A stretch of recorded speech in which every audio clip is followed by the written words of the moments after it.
Welcome to Sourdough 101. Hello friends, welcome back to my channel. Today we're talking all things sourdough. In this video, we'll be covering what sourdough bread is, what a sourdough starter is, how to get or make a sourdough starter, how to feed a sourdough starter, and how to maintain an established sourdough starter. So today we're not getting into the bread making. I love that part of it, and we will do that in another video, but just not today. This is a video for people that are like, what the heck is sourdough? I want to get into it. I'm interested in it. What do I do? What is it? This video is for you. I will say mostly my channel has been just budget friendly meals, videos, things like that, but I also love sourdough, and I feel like it can be a really great part of a budget friendly life. Knowing how to make your own bread, knowing how to create your own sourdough starter. I think that those are things that are great when you want to be self-sufficient and live on a budget. So that's what we're doing today. Let's get started. Before we get into anything else, one thing that you need to understand is that there is no one right way to do sourdough. Everyone does it a little bit differently, and my advice would be to figure out what works best for you. Do your research, look at other people. Don't just necessarily look at this video and say, that's how I'm doing it. Look at how other people do it. Everyone does it differently. Some people will say you absolutely can't do this, you can't do this, you can't, whatever. There's going to be a lot of people saying a lot of different things, and then you'll have someone who does something someone says you can't do and be totally fine. So don't listen to just one person. Figure out what works best for you, your lifestyle, your situation, and I'll explain that a little more later too, but there's no one right way. Just know that up front. For one thing we're going to get into is what is a sourdough starter. A sourdough starter, it may sound a little gross, but it is fermented flour and water. When I first got interested in making sourdough bread, I really didn't know what it was. And so I was sitting with my husband and we were looking it up and found out it was fermented flour and water. He was a little grossed out, but once I kind of learned more about it and understood the process of it, it's actually such a cool and amazing thing. So I want to explain that to you. You take fresh flour and water, combine the two, and it ferments. So it pulls natural yeast and bacteria from the air and ferments and creates a natural leaven or yeast. In order for us to make breads, baked goods, etc., we have to have a leavening agent. So whether it's yeast, sourdough starter, whatever it is, we have to have something that's going to cause our baked goods or bread or dough to rise. So a lot of times we'll go to the store and get either a little packet of yeast or a little jar of yeast, and we add that yeast to our dough and it causes it to rise. With sourdough bread and goodies, we are using the sourdough starter. It is a natural leaven or natural yeast, which is so incredibly cool to think about, that we can create something out of water and flour that will cause our baked goods and bread dough to rise. That to me is absolutely amazing. So all you need to create a sourdough starter is water and flour. Now, this is one of those things that some people will say you have to do this, some will say it doesn't matter. A lot of people, I would say most, will say to use either purified or filtered water. I have always used Great Value purified drinking water. This is what I use all the time. Now, when it comes to what kind of flour to use, it is important to use unbleached flour. I feel like this is a pretty, I feel like most people use unbleached flour. I feel like that's a pretty standard, you gotta use unbleached flour. Now, as far as the brand goes, a lot of people use King Arthur or other name brand flours. I try to live more on a budget, and those flours are really expensive. So I have always used a Great Value all-purpose unbleached flour. You can also use unbleached bread flour as long as it's unbleached. The Great Value one that's bread flour is like a purple bag, but this has worked amazing for me. I use it with my bread, with my starter, everything, and I love it. I've had no issues with it. So if you're trying to live more budget-friendly life, you're seeing all these people say, King Arthur, you can use this and be just fine. I love the Great Value flour. So just make sure it's unbleached, all-purpose, or not all-purpose, it doesn't have to be all-purpose, but make sure it's unbleached flour. So that's the most important thing with the flour. Number two, let's move on to what is sourdough bread. So obviously we know you're using a sourdough starter in your sourdough bread. That is the yeast, natural yeast or leaven that you're using to make your dough rise. Now, sourdough bread, you really only need 3 ingredients to make it: flour, water, and salt. Now, people will say you need your sourdough starter. Yes, you need a sourdough starter, but that's made out of flour and water. So I just kind of clump those 3 together. You need 3 things to make sourdough bread. And the thing I love about that is that you buy bread at the store, and I will be honest, I still buy bread at the store, but there's so many ingredients in it, you just don't know what they all are. And I love knowing what's going into my bread. I'm not a diehard, like I'll never buy store-bought bread because I do it all the time, but I do love knowing what's in my sourdough bread. So that's one really great pro of it. You don't need a lot of things to make it. Super budget friendly in that sense. A few other things about sourdough bread. So there are, I would say, 2 types of sourdough bread that are most common to make. The first is like an artisan bread, which is gonna be the crunchy crust, the crunchy outer crust. Usually it's more of like a circular shape.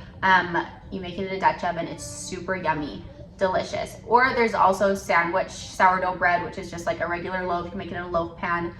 I have made both kinds. Sourdough sandwich bread is a little bit less time consuming, I would say, a little bit easier, but the artisan bread is delicious. They're both so good. So definitely 2 kinds you can make. Sourdough bread does have a little more of a tangy, sour flavor. I love the flavor. I know there are people that don't like it. So it's really just personal taste and preference. It's also really gut healthy and great for your gut. Definitely a lot of pros to eating sourdough bread. It's delicious, and it can be a little bit more of a process to make depending on which kind you're making. And I would say both of them take a little while to make, but anything that's good in life takes a little while to make and takes a little bit of work and effort. And a lot of it, in my opinion, is just waiting. So definitely a little bit time consuming, but delicious, and something that you know what you're eating, you know where it's coming from, you know that you made it, and can be a really great budget friendly option as well. Number 3 thing we're gonna get into is how do you get a sourdough starter? There are 3 ways you can get a sourdough starter. Number 1 is to be gifted part of someone else's sourdough starter. So this is how I got my sourdough starter. I got some from a friend who I was actually visiting her in another state, which is funny. And she gave me a little piece of her sourdough starter in a little Ziploc baggie. I took it on the airplane, traveled with it, took it through security. When I got home, I put it in a jar and fed it fresh flour and water, which we're gonna talk about feeding it a little bit later. So if you don't understand that, that's okay.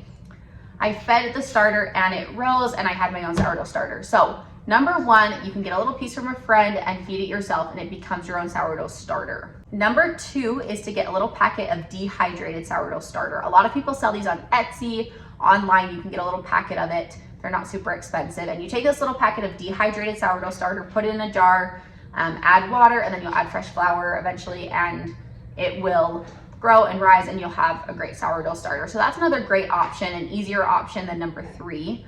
Number 3 is to make your own sourdough starter. I have made a sourdough starter before. It takes about 7 to 14 days to make a established sourdough starter that you can bake with. So basically how you make a sourdough starter is add fresh flour and water to a jar, mix it together, and you let that ferment. So each day, you're feeding it and you're giving it more fresh flour and water, but it is a process, and it can get a little nasty. It can start to smell certain ways at certain points in time. So I feel like that's a great thing to learn and know how to do if you were ever in a situation where you're like, I need to feed my family, all I have is flour and water. Like, these are such simple ingredients that a lot of people have on hand. I think it's a great tool and a great thing to know. But if you're just starting out, I don't know that it's the option that I would recommend up front. I would say either getting some from a friend. A lot of people are doing sourdough nowadays, and so many people are so willing to just gift you some of their sourdough starter, or to get some dehydrated. Those are gonna be your easiest options. But if you wanna go for it and make your own sourdough starter, absolutely do it. It's a great experience, a great learning experience. And if you fail the first time, do not get discouraged. A lot of us have failed. A lot of us have, failed at different things with sourdough, and it's all a part of the journey. So try again, don't get discouraged, keep going. All right, number 4, this is the exciting one, how to feed your sourdough starter. So I'm gonna show you my sourdough starter. My sourdough starter has actually been sitting in the fridge for a few weeks. It's a little bit sad right now, and we'll talk a little bit about that when we talk about maintaining a sourdough starter. But this is my sourdough starter. And right now, like I said, she's been sitting in the fridge for a couple weeks, so she's a little bit sad. She is not active like she normally should be. So I will feed her and then later on show you what a normal active sourdough starter should look like. It should be bubbly, it should be happy. Once you feed a sourdough starter, you let it sit on the counter, it will rise. So mine usually, when I feed it, gets to about this point, gets to about the top of the jar. If I let it go too long, it will overflow, but it gets really bubbly, and you can just, it's hard to describe the smell, kind of like a sour, tangy smell, but you'll get to know it once you do it. So I'm gonna show you how I feed my sourdough starter. Now I'm gonna tell you, everyone does this a little bit differently. Some people eyeball feed their starter, which means that they just look and eyeball the amounts of flour and water that they're putting in. Some people use measuring cups and measuring spoons. I personally use a scale, a digital scale. I'll go get mine. I find that to be the most accurate way of feeding and making bread. I'm not one that's very good at eyeballing things. Some people are, I'm just not. I've always used a scale with my sourdough bread, so that's what I use. But you can certainly try it different ways and see what works best for you. At my digital scale, I think they're like 10 bucks at Walmart, super cheap. So if you do want to go that method, that's a great option, is looking for one of those. Now, when I say we're feeding our sourdough starter, that's probably like a weird term for some people. Why are you feeding it? This is actually, it's alive. It is a live culture that we have to feed in order to maintain it and in order for it to rise for us to use. Right now, mine's probably not looking very lively, but once we get it fed and going, it will be better. So what you do is we're gonna add fresh water and flour to the starter, and we're gonna mix that together. So I'm gonna show you how I do mine. Like I said before, everyone does it differently. Now, you're probably seeing some of this little kind of brown stuff on the top. This is called hooch, nothing to be concerned about. What I do to feed my starter is I like to discard this hooch on top and just kind of scrape a little bit of a layer off the top. Some people will just mix it in. I like to scrape it off. So that's what I'm gonna do right now, is pour that off, and then I'm gonna show you what I'm gonna do next. All right, so now I'm gonna show you how I feed my starter. I've got my digital scale here and my clean jar. I like to feed my starter into a clean jar every time to avoid mold and things like that, especially since mine has been sitting in the fridge for a few weeks and the jar it's in is kind of nasty right now. I really like these jars, the wide mouth, the Ball brand. I've gotten these at Walmart and Amazon, and they're great.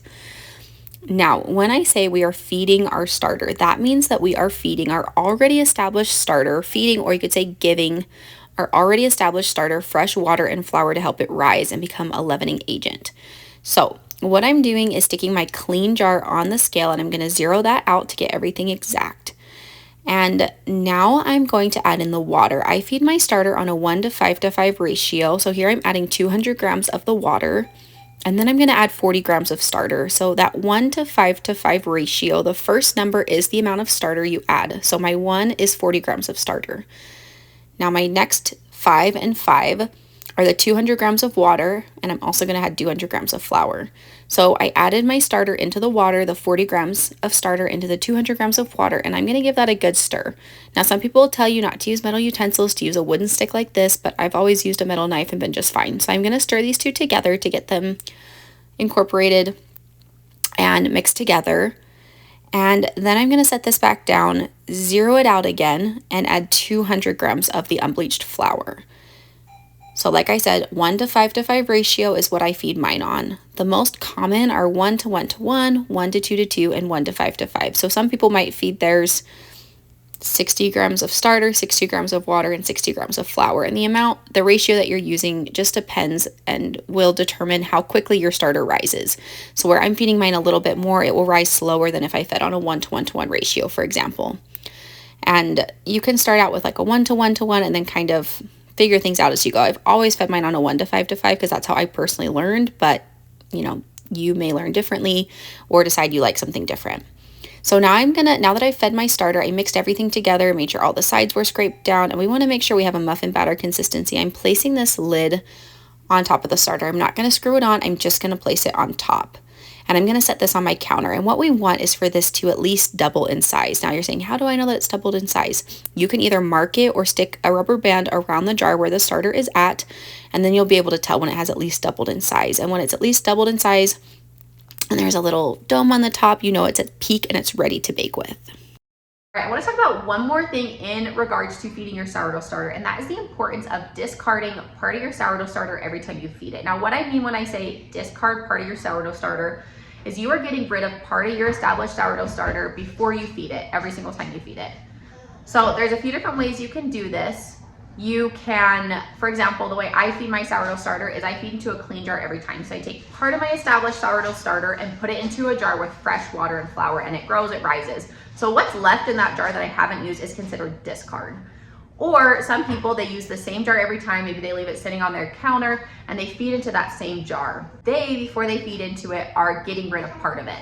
So they're taking part of it out, and what you can do with it is either throw it in the trash, or you can use it in what are called discard recipes. There's tons of them on Pinterest and the internet. There's lots of them like cookies, bagels, crackers, English muffins. There's so many different recipes you can use this sourdough discard in, what's left over. And they are delicious. Chocolate chip discard cookies are so good. Definitely recommend trying them. Most of the time what I do with my discard is I just throw it out because I don't most of the time have the time to use it. But I know a lot of people use it very frequently and very religiously. So completely up to you on how you use that discard, but it is important to discard. The reason we discard is to help keep our starter healthy and happy. Another reason is if we didn't do it, we'd have an overabundance of sourdough starter and just have way too much of it. So it's important to keep it healthy and not have way too much of it. Okay, so number 5, how to maintain an established sourdough starter. An established sourdough starter is one that is ready to bake with. So whether that being you got some from a friend, you fed it fresh flour and water, it rose, it's ready to go, or you made your own sourdough starter and it's been that 7 to 14 days it takes and it's ready to bake with. Either one of those, whatever you've done, this is how you maintain your established sourdough starter. So there are 2 different ways you can maintain it. The first one is a little bit of a higher maintenance, more time consuming option. The second option is lower maintenance. I personally opt for the second option because I don't have the time, energy, or memory to do the first option. So the first option is once you have your established sourdough starter to leave it on the counter every day, 24/7, all the time. And most people that do this are going to be feeding theirs every single day, at least once a day. They're going to be feeding it fresh water and flour every day, letting it rise, and whether or not they're baking with it, they're doing this to keep it healthy because they're leaving it out. The second option is to keep your sourdough starter in the fridge. Now, there's a few ways you can do this. Number 1, you can feed it, let it rise, and then if you're like, I don't want to bake right now, I just want to leave it in the fridge, you can screw the lid on, leave it in the fridge until you're ready to use it again. Number 2 is that you can let it rise, bake with it, and then the remaining sourdough starter that you didn't use to bake with, you can screw the lid on and leave that in the fridge. Now, it's really important if you're leaving it in the fridge to still make sure that it's healthy and active before you bake with it. So I would recommend if you let it rise and then just immediately put it in the fridge to bring it out. If it's only been like a day or 2, bring it out, let it sit at room temperature for a little while, and that usually kind of gets it going and active, and it may be okay to still use. If you used part of it to bake with and then stuck it in the fridge, I would recommend always feeding it again. But you want to make sure that it's bubbly, that it's active, that it is healthy. A healthy starter is really important. And when we say healthy starter, we just mean that it's active, it's bubbly, it's happy. And as you make sourdough, you'll learn more about that and what that means. So once this does rise, I will show you guys what a bubbly starter looks like, what an active starter looks like, and that will give you an idea when you pull it out of the fridge, whether or not it's good to bake with or whether you should feed it again. Like I said, if you've already used part of it and then you're sticking it straight in the fridge, always feed it. That's my recommendation. So it really is up to you, your lifestyle, your situation, whether you do option number 1 or option number 2. Like I said, option number 1, higher maintenance, more time consuming. And this might be good for someone who bakes more frequently, who just has more time to do it or enjoys it, and they maybe have a business or they're baking more frequently for people. Option number 2 is great for people that, obviously I still enjoy making sourdough, but I don't have time to do it every day. I don't have the energy or the memory to feed it every day, and I'm not baking. Sometimes I don't even bake weekly. So really decide what's best for you and your lifestyle. And this may take some trial and error and figuring it out as you go and getting on a schedule and what works best for you. Keeping it in the fridge is just what's best for me. So this is what a healthy, active sourdough starter should look like. It will have all these bubbles, it will have risen. So the rubber band that I have is where it started at, when I fed it, and then it rose up to that point. And sometimes you'll see it kind of domes at the top, but it's just really bubbly on the side. You're gonna see lots of bubbles. And one of the most important things is that it's doubled in size and has risen. All right guys, so there was your sourdough information, your sourdough 101. This was just scraping the surface of the information out there. Definitely recommend researching, doing what works best for you, and kind of figuring out as you go. It's definitely a trial and error. Like I feel like for me, it took a while to learn, and you may try and make a sourdough starter and you may fail. You may leave your sourdough starter in the fridge for too long. It may get mold and then you have to start over again. But it's such a trial and error, and you will learn as you go and you'll get better as you go. Do not get discouraged but I definitely recommend trying it. This has been such a fun, stress relieving thing for me to do. And I also love just making fresh bread for my family, knowing what's in it. It's so, it's become really important to me to know how to make this and to have this as a skill for the future if I ever needed it. If this was helpful, please like and subscribe below. And if you guys have any questions, please leave them in the comments. I'll do my best to answer them. Hope this was helpful. Hope you guys have a great week. We'll see you soon.